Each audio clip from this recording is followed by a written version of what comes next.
All right, what is good, everybody? The content never stops. Welcome into the Coaching Company podcast.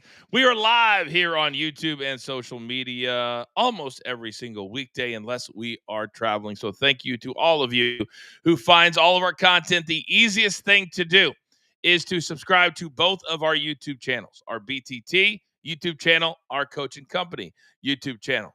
Turn on your notifications every time we start a show or any content. You will be notified and you don't have to miss it. We have realized that you guys like live shows. That is what rates. That is what you guys like. You like to be interactive, and you can also be in the chat live as well. So we never go longer than 20 or 30 minutes because we understand that you have lives. A lot of news going on today. I don't know if you guys are into the P. Diddy trial or not, but that verdict has come down. I don't know what the sentencing stage is going to be, but he was found not guilty on 3 of the 5, and the 2 that he was found guilty on were the least serious accusations. So it looks like right now P. Diddy probably going to be getting out very, very soon because he's been in jail for 7 or 8 months. So that has been dominating the ABC, NBC, Fox, the local channels out here in LA as well.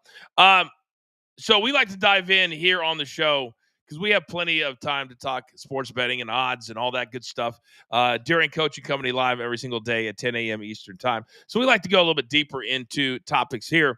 And with the NBA being in that period where nobody can really sign, with the NFL still about a month away from serious training camp starting, this is kind of a lull.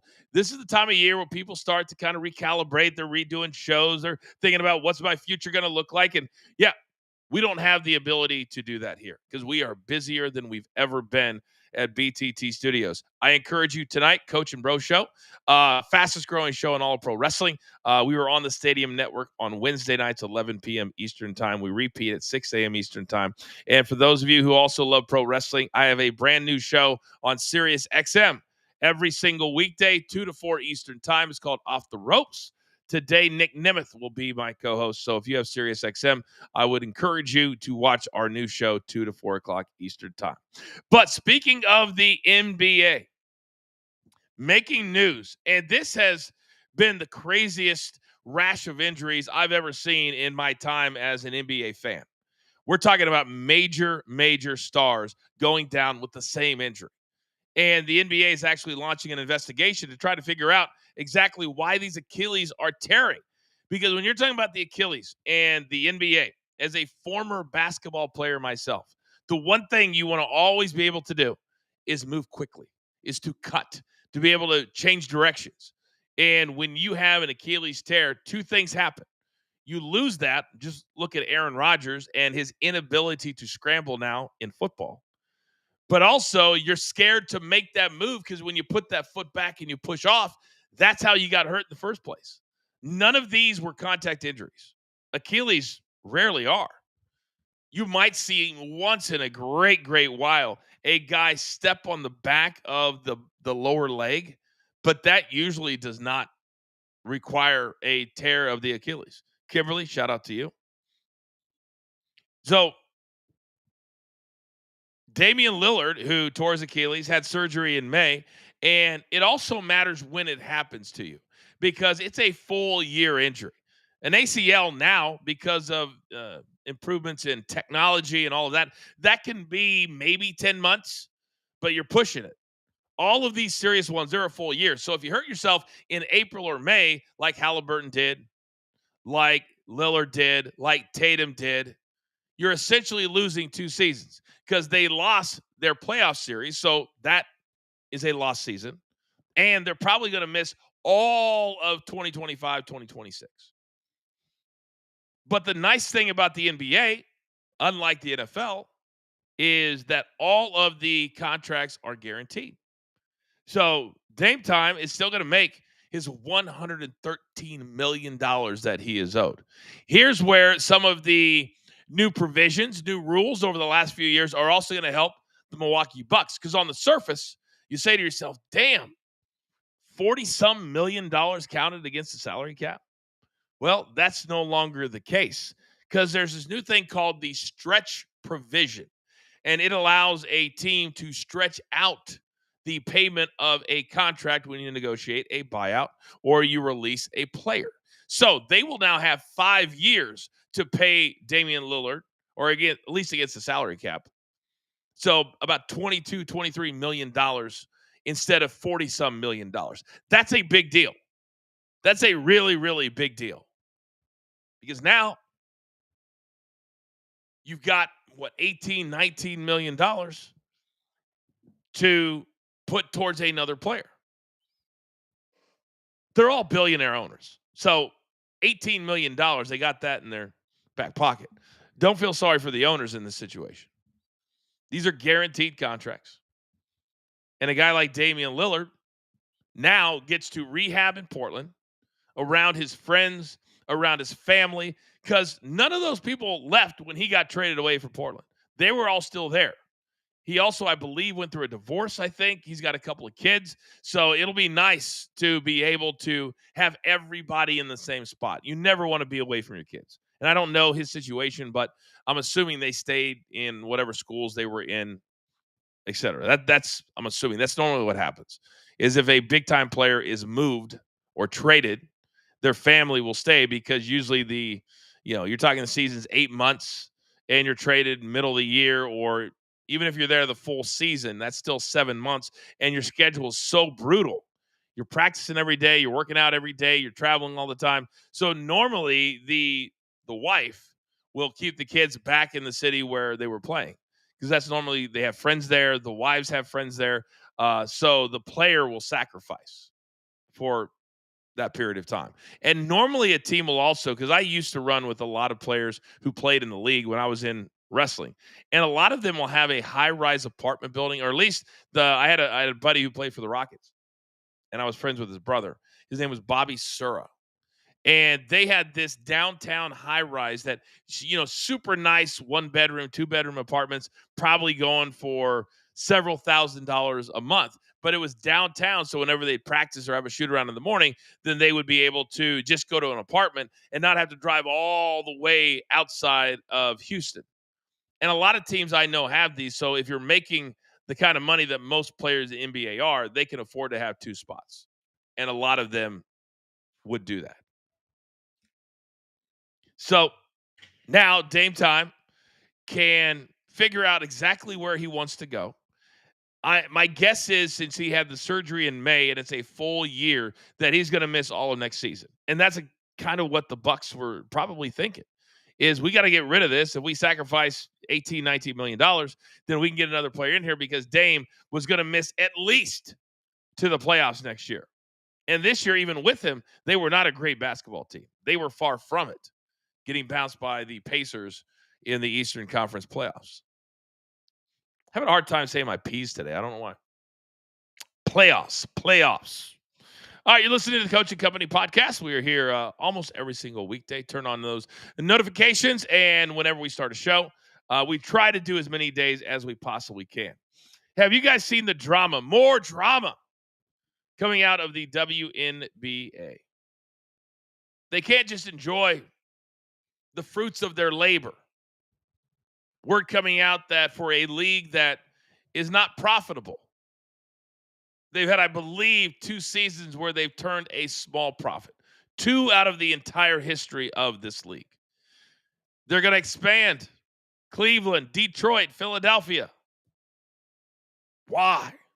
Get rid of 3 teams that are not drawing, like the Connecticut Sun, and move them to a city like Chicago, Detroit, or Cleveland, where they will support a WNBA team, because it's kind of like the NHL.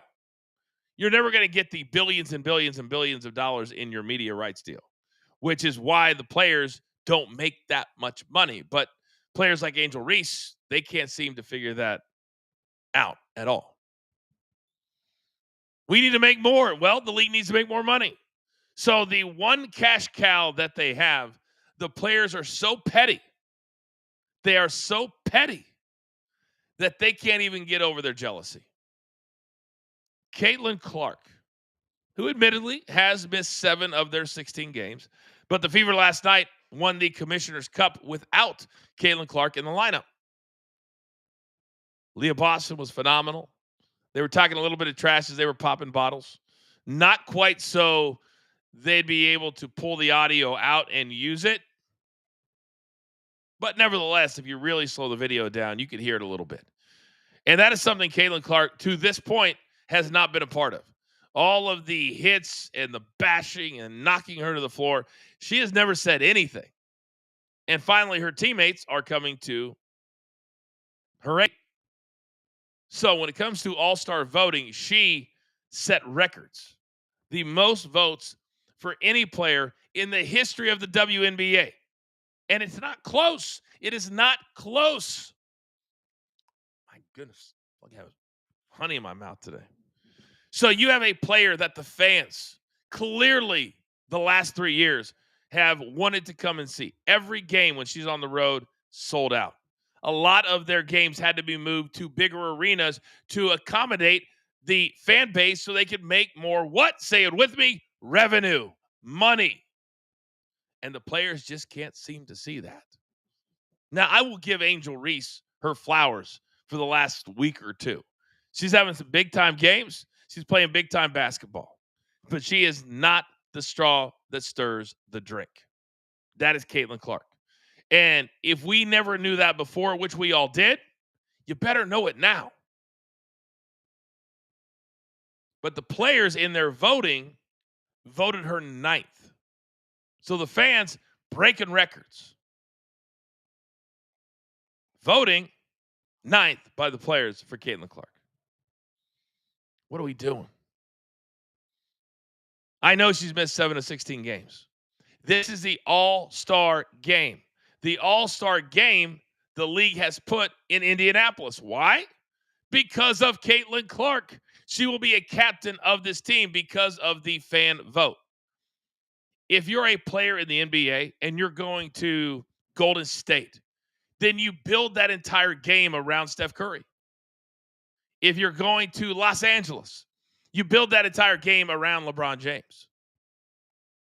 If you're going to Boston, you build that entire game around Jason Tatum. Not the WNBA. No. Can't have that. She's not even the best player on her own team. They had another member of the Fever voted higher than Caitlin Clark. 18 points a game. Hottest ticket in town. Making shots from 40 feet. Can't do it. It's almost becoming embarrassing at this point. It really is. It's almost becoming embarrassing at this point. The level of pettiness that's going on with the WNBA. But if you bring it up, oh, you're just being a hater. You don't understand. All of us that have voices, we don't understand. It could be very, very simple. They could embrace Caitlin Clark. They could be like, thank you, Caitlin, for whatever more money we're making. Thank you. Because you helped make it happen. Just like Jordan did in the 90s. What did the players do? Thank you, MJ. What did the golfers say to Tiger Woods when he changed the financial structure of the entire golfing world? Thank you, Tiger. Move about your way. I just cannot get over the level of pettiness that goes on with the WNBA and Caitlin Clark. And the fact that the league and or the coaches have not nipped this in the bud. They have allowed it to continue. So the head coaches are saying, yeah, we're okay with our players knocking Caitlin Clark to the floor after the whistle is blown. We're okay with blindsiding her and just saying, hey, we're being tough. We're okay with all of that. So now her teammates are forced to retaliate because the league will not protect their cash cow. A cash cow, I might add, that they've never had before. I don't care about some of the names that were big. The Diana Taurasi's, the Sue Birds. They never sold tickets like this. Get over it. Get over it. Because these stories are starting to become too much.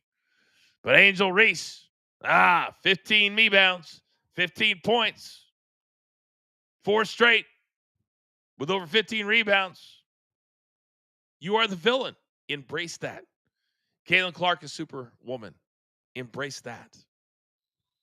Last story, then we'll get out of here because we have a very, very, very busy day today. Do not forget Sirius XM 2 to 4 Eastern Time. We'll be getting ready for that. I'll also be interviewing for you PFL fans out there, Dakota Ditcheva today. and Johnny Eblin as well. They are fighting July 19th in Cape Town, South Africa. So those interviews will come out in the next couple of days. But we do want to send out our prayers. We don't know how serious this is, but if you're a sports fan and you have gone to any event indoors, you have probably seen this woman perform. Her stage name is called the Red Panda, and she is the woman who will be at the halftime of basketball games and indoor, not hockey, mainly basketball, college and pros. And she's probably the number one halftime act in all of entertainment. And she rides a unicycle. She's about 10 feet up in the air. Then she puts basically bowls on her feet and throws them in the air and then catches them on her head. It's amazing. Well, she has fallen and hurt herself. I believe it's a wrist. I think maybe the shoulder. I don't know how serious it is, but when you're riding a unicycle out onto the court and there's a little bit of sweat or maybe some water got onto the court, it'd be very, very easy because how that unicycle goes. Everybody that's ever seen her, we have no clue how she's been able to get it done. None. But she has. So hopefully she's back quickly from this. Hopefully it's nothing too serious. But there are certain acts out there that are simply better than others, and she is one of those acts. There's no doubt about it. All right, do not forget that coming up on Friday, we will be preempted on the Stadium Network, but we will have a very special show here. It will be hot dog related somehow. And we will be back live Thursday morning, of course, at 10 a.m. Eastern Time. Do not forget about Coach and Bro tonight on the Stadium Network. Also, you can catch all of our episodes on demand. And also, The Last Word, if you missed that with Big Tommy C and Gabby and myself, that is also on our BTT YouTube page. So that's going to do it for now. I am the coach. For Producer Man behind the scenes, I will see you tomorrow. There is only one, the Coach and Company podcast.